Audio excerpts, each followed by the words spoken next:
I've been to a lot of different places for On Location, and this is really different today. You'll see where we are in just a minute. I can't wait to show you. Hey. You see the camera? I mean, you see the camera? We're doing a show here. Yeah, well, we're on location. We're on location. Don't no! You can't call me out of here. No. We're on location, and we're at People's Bank Park. Yeah, it's called a camera. It's called a camera. Yeah, we're on location. We're here to see the Revolution. Are you downtown? Oh yeah, you're downtown. Okay. Well, we're on location. I'm Ken Kidrowski. This is downtown, and maybe he's going to do the show. Stay tuned.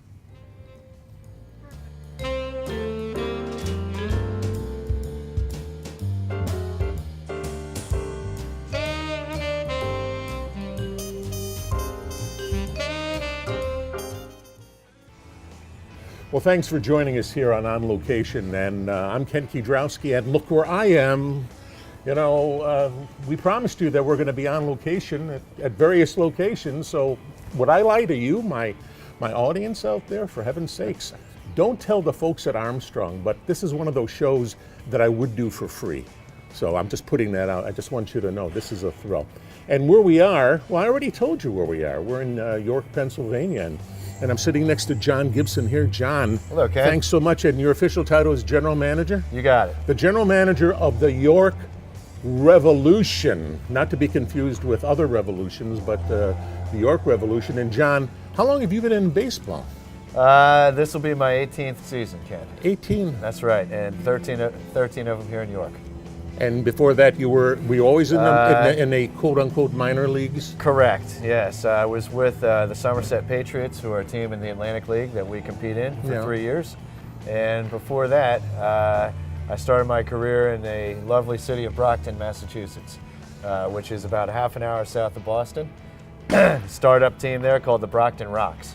The Brockton Rocks, that's correct. Yeah, there's a joke there somewhere. And they were owned, that was interesting because they had some celebrity owners, including Bill Murray and Lorne Michaels and Jimmy Fallon.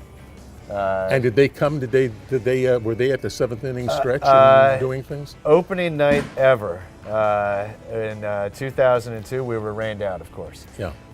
And both Bill Murray and his brother Brian Doyle Murray, yes. who's also an owner, were in attendance, as was Jimmy Fallon. And because we were rained out, we had the Brockton High School marching band there, ready to do the anthem. And when we couldn't play, Bill Murray grabbed the conductor's staff, or whatever that is, and said, "Hey guys, you know Ghostbusters?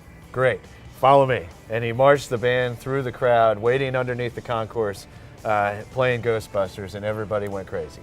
Yeah, I would have loved to have seen that. Yeah, it was cool. Did they reenact special scenes from Caddyshack by any chance? Well, every day, yes, there's a little bit of something. Well, if you could have kept on saying "Be the Ball," that would be appropriate for a baseball stadium. Funny story is our groundskeeper there is actually one of the people that Bill modeled his character, Carl Spackler, from the show.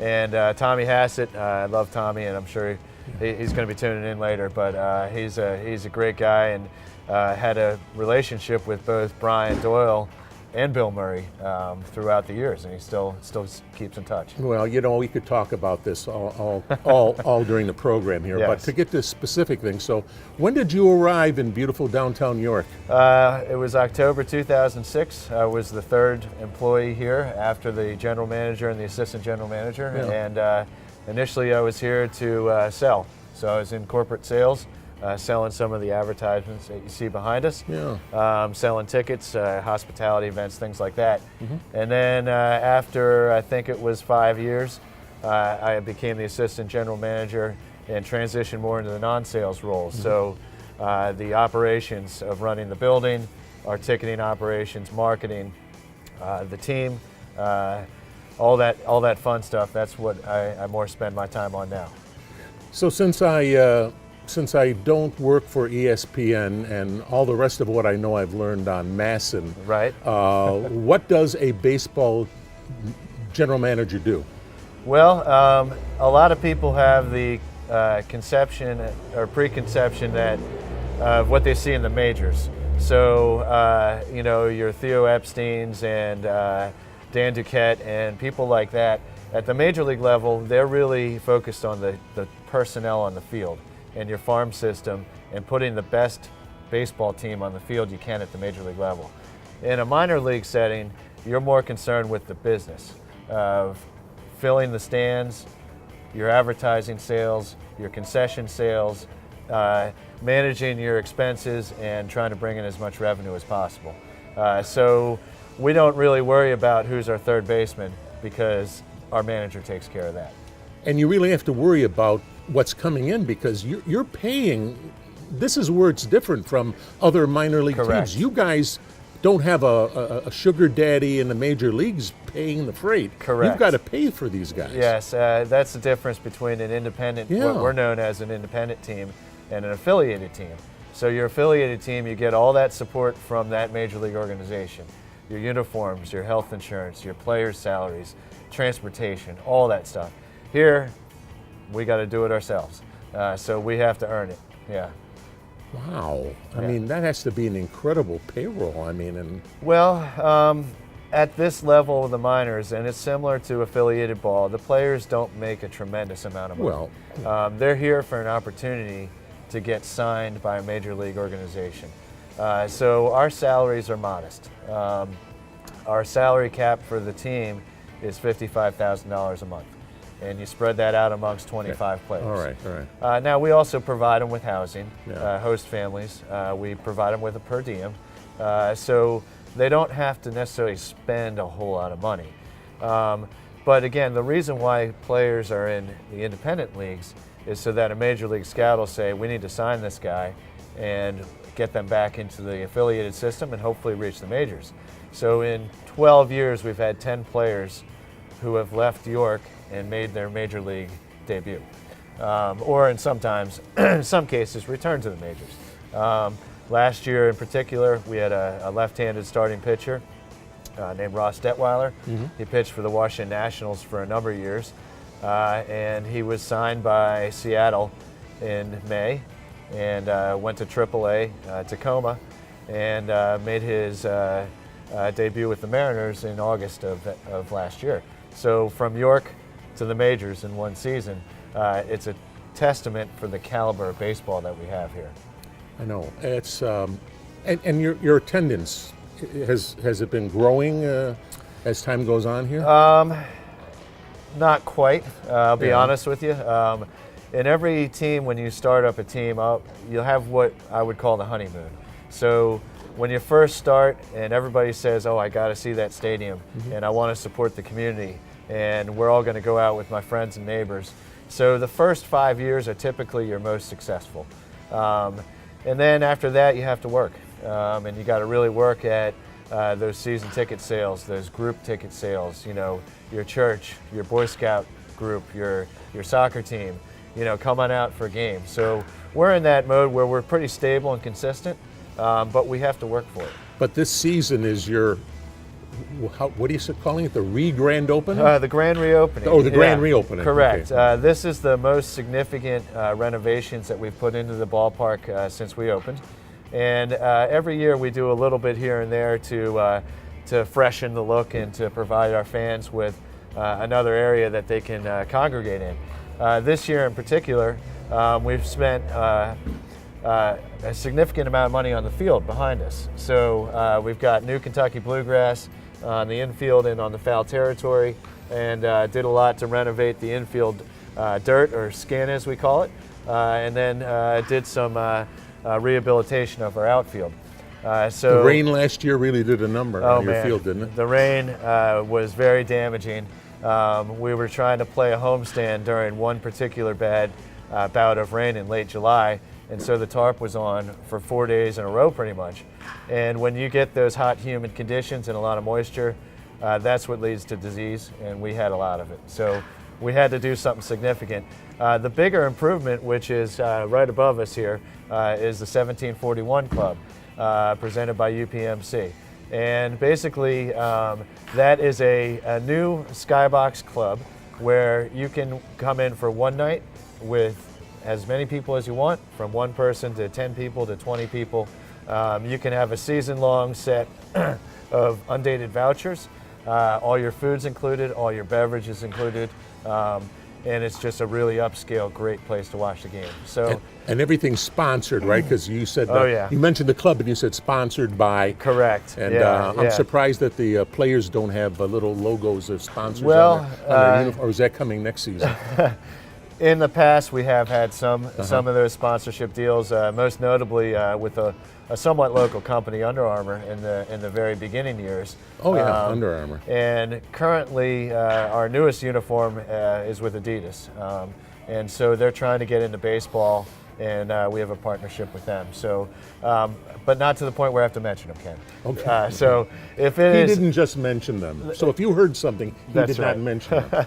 But with our partners, as a practice, we like to try to promote them when we can. So, and that's part of why they're in this partnership. So when they come through the turnstiles anytime this season, how many new things are they going to see, or what's the most striking thing they're going to see? The most glamorous is going to be that 1741 club. The field itself, everybody who is a regular here will know, man, it was rough last year. You know, it looks great out there. The other big one is our concessions. So for the first time ever, we've taken our concessions operation in-house, and we've created a company called Revolution Hospitality. And so we have a little more flexibility now to offer some of that kind of crazy ballpark food that you'll see out there at stadiums, you know. So a jumbo dog loaded up with chili and cheddar, you know, something like that. We also have some new what we would call a third-party contractor. So we've got a pulled pork company called Smokin' Hogs. They're local here from Manchester. They're going to be on the third base concessions. We've got a number of, you can see them out there, kind of York Fair type of things. Brickers, which is a staple of the area. We've got Savory's funnel cakes, also a staple at the York Fair. We've got Macho Nacho, which is Mexican themed, and some Italian ice cone ice out there. And all the companies who he just mentioned, I expect some of these goodies to be delivered shortly. Well, please. if you come back, Ken, I'll deliver you a funnel cake from Savory's myself. I'll take you up on that. Okay. And you also have a radio station in-house. I mean, you don't have to, you got your own radio station. Yeah, it's very cool. 5,000 watts, broadcasts over the place. Absolutely. And an FM too? Yeah, when we first purchased it, you know, you would say, AM radio, why are you buying an AM radio station? Because AM's not dead yet. It's not, and we had some success with that, with kind of a revamped sales effort to sell our airtime, and we just went FM about a month ago. So we are now 98.9, first in York, first in sports, WOYK, and one of the great things, and I mean, I listen to it. You're such a salesman. You're such a salesman. It never dies. Yeah. But one of the great things about it is not only just the local content that we have, but we have the NFL on weekends, on Sundays. Yeah.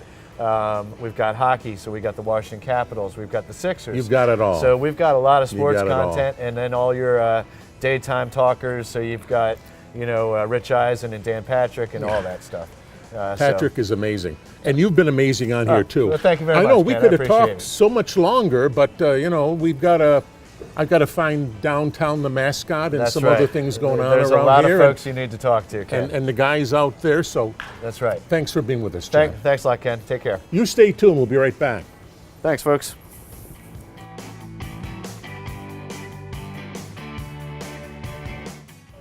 Welcome back. We're on location. We're out at People's Bank Park.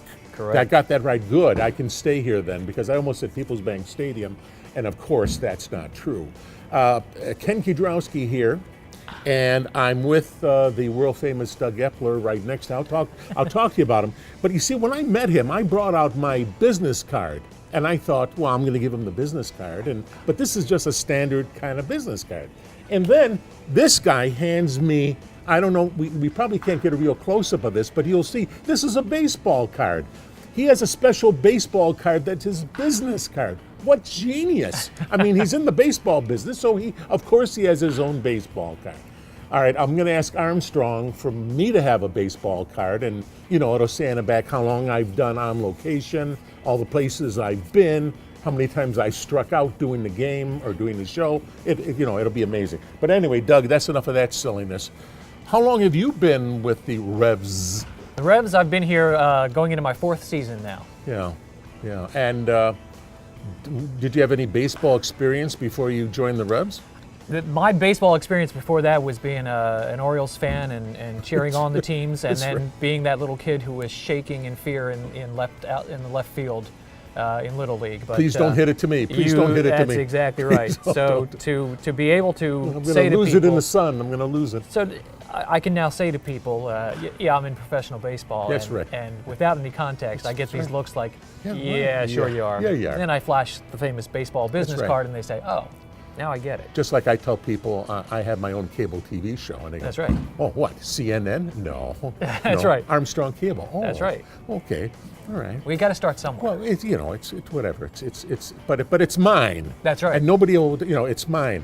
So anyway, what do you do as Director of Marketing and Communications and World Domination? What do you do in that position? Well, world domination is the goal. What we're trying to do is dominate the leisure spending and the free time and the time you want to spend bonding with family and friends. We want to convince you that this is the place to do it, and Revolution baseball games and all the events that we hold here are just the best way to invest not only your precious money, which everyone knows is tight, but more so, it's probably a much more precious commodity when we start talking about your time and what you're going to do with that. So I know full well that I'm competing not only against the Orioles and other sports teams, but I'm competing against the 3,700 blockbuster films that'll be out in the theaters. And frankly, I'm competing against your couch, your big screen TV, and all the broadcasting that Armstrong Cable is doing. I got to get you off your couch. I got to get you out to the ballpark.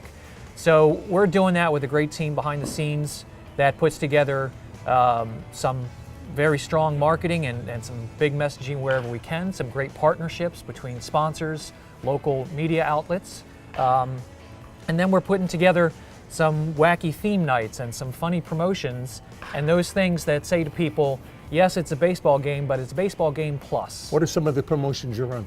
Well, we, like so many others, will do a Star Wars night, which as a Star Wars fan... Well, may the Force be with you. Absolutely, that's my favorite. But we'll also do things where we'll have some wacky performers like the famous Superstars who travel the country ballpark to ballpark, putting on these outrageous acts between innings with their wacky costumes. Do you ever have the famous chicken here?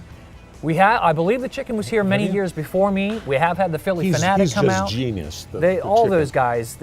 It's an art form that I don't think you really appreciate until you're in a chair like mine now, and that's certainly been an eye-opening experience for me. Is coming behind the scenes, seeing what it takes to put on a show like this, and that's really what we call it. I mean, yes, it's amazing baseball, but it's a big show. Your mascot here downtown, he doesn't talk. Well, he will certainly give you a piece of his mind. It's just he does it in creative ways, and most of them we can't put When on I met the film. famous chicken once upon a time, and he started talking to me, I said, "You can't talk. You're a mascot." And he began to tell me why he has a perfect right to talk to me, and he's not just an ordinary mascot. Well, see, now I've learned something today. Well, I wouldn't have thought so either. But hey, to each chicken his own, you know. Oh, wait a minute! I've always wanted to do this. So I'd have to give them the signal. That's right. That's right. They know exactly what to do now, of course. I think you just veered a plane off from Dulles, but hey, keep trying. It's good. That's right. Oh, if that's in the news tonight, I won't be able to live with myself. There you go. You saw it here first. Yeah, you absolutely did. So right above us, and I know that we'll get some shots of it as we're talking here, is the TrackMan system. TrackMan, Yeah. yes. Tell me a little bit about TrackMan. We are blessed, frankly, in the Atlantic League to have this year a great partnership with Major League Baseball, who is thinking about some potential changes to the great American pastime, as they always have. I mean, all sports evolve, and Major League Baseball is considering some changes, wanted an independent test laboratory, if you will, turned to the Atlantic League, our independent baseball league, honestly because the caliber of play is as close to Major League as possible so they could actually see under real conditions what these changes might do. And one of those is the introduction of TrackMan radar that is not only going to give Major League Baseball and our teams all sorts of data on every pitch, how quickly the pitch is coming across, the rotation on that pitch, the movement of that ball, and if the batter connects, how quickly it leaves the bat. Not only are we getting that data, which is great for our coaches, all 30 Major League Baseball teams are getting that data every day from us. So our players are essentially being scouted by the majors every time they step up to the plate or every time they get on the mound, which they're loving. And on top of that, Yeah, now the rest of the story. yes, I want to well, hear this. Come on. Here's the meaty part that The you're meaty part that I'm itching anxious for, yeah. We are going to use TrackMan to assist umpires To assist the umpire. in calling balls and strikes. So if you've ever thought Yeah. that guy calls a much higher strike zone Yeah, than yeah, that guy yeah, over yeah, there, yeah, yeah. no longer a concern. Now it's an electronic set, consistent strike zone that every batter is going to be judged upon, and we're going to take all that data. So the umpire is going to get suggestions. Correct. It's still, this is by It's no still means, his call. the umpires still have jobs. We're not replacing anybody, Okay, so- and this is a tool for the umpires. So for you people out there who thought they were going to be robotic umpires, that's not happening. No robots. Not this decade. No robots anyway. are taking anybody's jobs. yeah. R2D2 will not be doing it unless Correct. it's on Star Wars. Star Wars night only. Only. The umpires will get the signal from TrackMan. And, you know, we fully expect that TrackMan's going to do a heck of a job, and the umpire's going to say thanks for the call, relay it, and that'll be the call. However, any number of circumstances could come up where the umpire needs to say, I noticed something that the computer system could not, that the radar did not pick up on. So let's say a guy goes for a check swing, doesn't go around, it's clearly a ball, according to TrackMan, but the umpire notices that he did make contact. If TrackMan hasn't noticed it, it's up to the umpire to say it was a strike. If for some reason we think the pitcher's motion is interrupted and he turfs a ball in front of the plate and it bounces up and through the strike zone, well, TrackMan might tell you that's a strike, and the ump's going to have to say, no, that bounced first. That's not a strike. Innovations. I mean, I hope the purists don't mind. I know some buddies of mine who still won't forgive baseball for having a designated hitter. So I mean, Well, they'll definitely, see. and that's the thing. All of this is done in the spirit of making what has been everybody's favorite pastime for more than 100 years even better. One of the things that we've noticed, and I'm sure people have said to you, baseball, I love it, but it does get a little long. Well, some of the rule changes are designed to try to help Speed that it up. along. So we're going to limit the time that you take between innings. We're going to cut that down and say we can get back to action within a minute and 45 seconds. We're not going to allow visit after visit to the mound. We're going to tell managers, if you're going to head out to the mound, you need to be pulling that guy out, or you need to be checking on an injury. Yeah, but if they speed up the game, that's going to limit the amount of time you have for the in-between inning stunts you pull out on the field. Well, fortunately, I got a crack team of professionals here who can get all of our entertainment in. We can thank all of our sponsors, and we can still get you back to the game in a minute 45. Do you shoot T-shirts into the stands? Oh yeah. We've got a T-shirt cannon. We've Please got a call T-shirt me out slingshot. some night. I want to shoot. That's on my Absolutely. list. Shoot. Oh, there you go. Absolutely. Boom. Bam. You will get booed if you put it on the roof. I've done it a few times. The fans do let you know that they wanted that T-shirt. It's like calling bingo. The ladies let you know right away when you mess up. So if you mess up, they the keep you fans on will- your toes. And the fans are doing something the ladies can't do at bingo. They've got their brews and which will They add get to the booze. Yeah, they get inspired. Yeah, That's do. what you call it. Exactly. Being inspired Yes. at the old ballpark. Right. Well, what else am I missing here? Any other besides Star Wars night and any other special promotions going on this season? All sorts of things. One of the things we pride ourselves on is adapting to what is happening outside of the ballpark. Yeah. So a couple years back, and still going on, particularly if you ask my kids, the Pokemon craze was huge. And you saw people walking around with their phones looking to catch Looking to these see if there was a virtual Pokemon in it. Yeah, Pokemon, that's right. right? So when we saw that boom take off, within a day, we had created a Pokemon night here. We had worked with the creators of the game. We had sprinkled Pokemon lures throughout the ballpark, and we opened up the gates a little bit early for all those Pokemon folks to come get those special Pokemon that were only living here at People's Bank Park. You should have one of the Pokemon behind plate calling balls and strikes. Well, we did that, but we were the gestures. We weren't sure they were translating. yeah, okay. Yeah. Yeah, but hey, if we can find a creative, clever, and family fun way to get you out to the ballpark, way to give you that quality bonding time with friends, family, even coworkers. I mean, one of the things that's critical to minor league baseball is reaching out to those groups who want to host a unique event at a venue like this. So you could do a mixer in a conference room at the office. You could go to the great hotel down the street and use their ballroom, or you could come to one of our spaces here. We've got state-of-the-art, beautiful new hospitality spaces with a backdrop you're not going to find anywhere else. No, you can't beat this. And if you time it cannot beat right, it. when you're done your networking meeting, you've finished your conference call, or you finished board meeting reports, stick around, have one of the 150 some craft beers we'll have out here and catch the great American pastime. I don't see any craft beer here, Doug. You failed. You failed miserably Well, today. your rider came through, and we're, Yeah, I we're still understand. trying to pick your green M&Ms out. I know. Yeah. Doug, thank you. Absolutely. Thank you for being such a great spokesman for the Revs. And thank you, ladies and gentlemen, for being here with us here on Location. But stay there. I'll give you the post-game analysis right after this.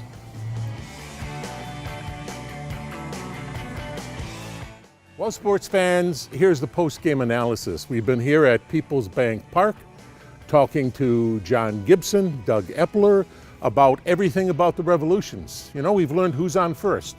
Well, I guess we didn't get into that, but I'm standing here on the dugout anyway, and we've learned about the Atlantic League and how it functions and how it helps out Major League Baseball. This is a treat, being out here at the ballpark. I didn't get any popcorn, I didn't get any Cracker Jack, I didn't get a beer, but it was fun anyway. Hope you had fun. This was different being out here on location, and I'm glad you were able to join me. So this is Ken Kiedrowski, and we'll see you next time.